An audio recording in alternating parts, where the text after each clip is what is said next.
let's talk about this question that came into my teacher question vault. This is an anonymous question submission form that anyone can access when you are part of the Wakeful Ascend teacher email community.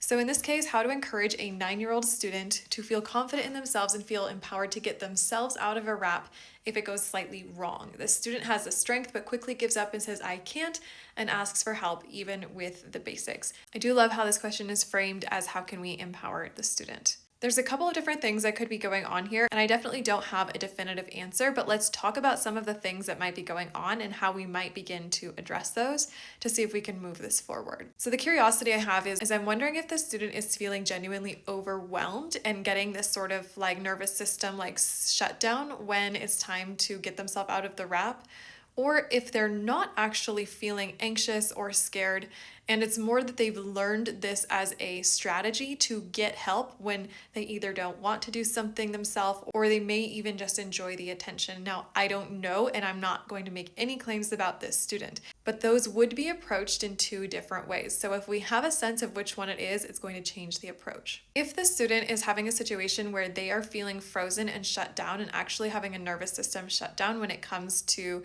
getting themselves out of the skill, then we need to find out how we can build safety around being stuck or having made a mistake. One of the simplest ways to do this is to make it part of the lesson plan for every student. Now, we only want to do this if we truly feel that it is valuable to every student, and in this case, I think it can be, in that every student can explore what it feels like to get stuck or tangled or have something go wrong and manage it themselves, because that builds important skills and confidence in Ariel. So in this case, the teacher could try to set up a few intentional mistakes or tangles that can be easily supervised and intervened with if needed, and have the students have a series of steps that they follow to deal with the situation. So this could be something like step 1 is pause, step 2 is look, step 3 is find a solution.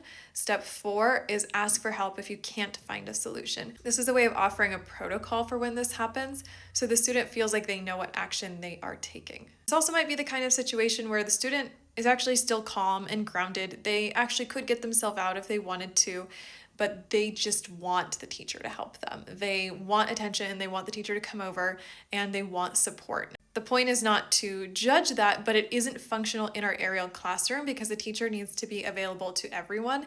And it also is important that we know that our student can help themselves. In this case, we're dealing with a learned behavior more than an actual nervous system reaction. And in this case, the teacher needs to find out how they can begin to remove the option for dependency on them without having the student feel unsupported or scared. So we need to really know where the student is coming from. And it might mean, I'll stand here and watch you and I'll verbally cue you to help you out, but I'm not going to help you with my hands. And maybe we can work our way toward, I'll stand here and watch, but let's see if you can figure this out yourself. I think this is a reaction and also kind of a habit that the student has developed. So it is going to take repetition to get them to a point where they are choosing a different path forward. I'm sure there's quite a few different interpretations we could have here, and maybe there's teachers out there who have dealt with this a lot and would love to weigh in. So we'd love to hear from you.